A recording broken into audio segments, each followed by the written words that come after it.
Alright, so this is task 49, and we're going to be applying a modified Robert Jones bandage. So I have all my materials. I have tape for stirrups.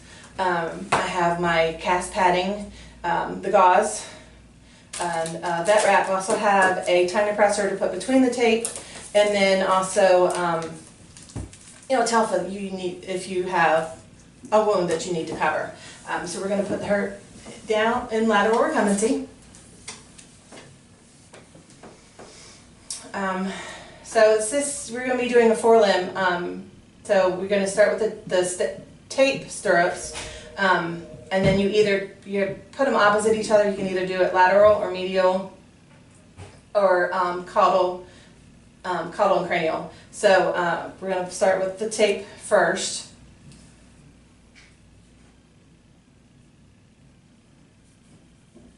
And this is where we'll put our tongue depressor, and that just keeps the tape from really sticking to each other, so it's easier when you get them apart.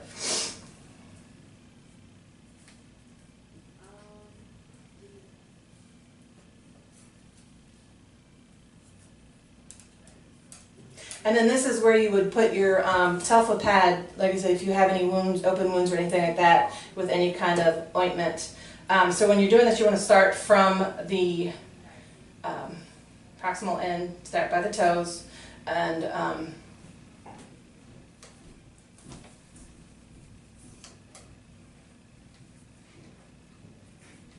you kind of want to leave a little bit so you can kind of monitor those toes, because you don't want them to be, because you're watching for any swelling, checking for temperature, make sure they're not cold.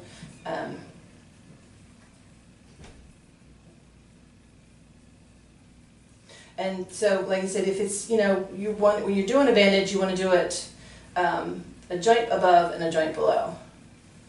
So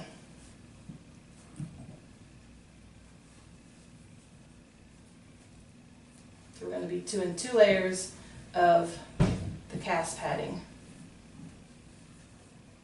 And try not to get any wrinkles in it to make it, so it's not uncomfortable.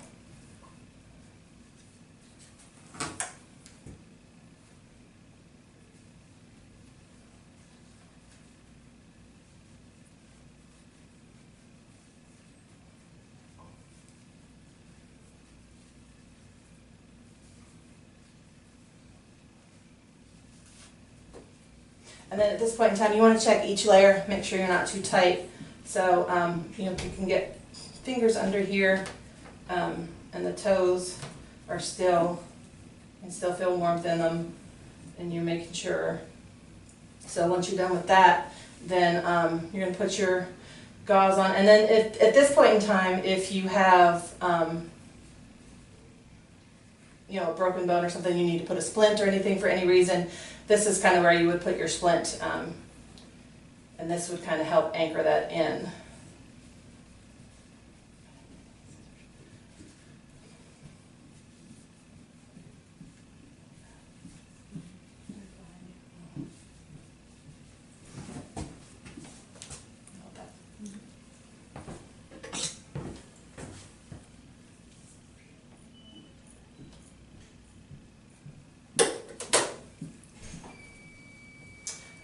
So this is when you're putting in your tape. You want to fold it, turn it back on itself.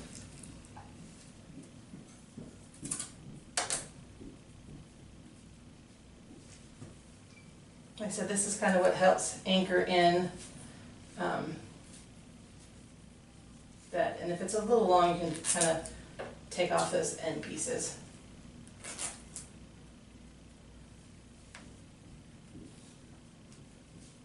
And then your final layer, the 3rd layer, is where we put a little bit of the vet wrap.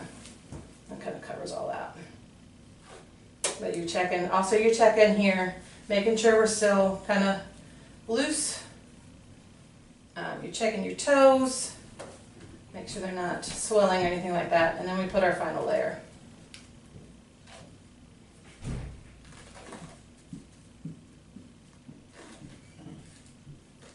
I said, just try not to get it to where it's, you don't want it too loose, but yet you don't want it too tight.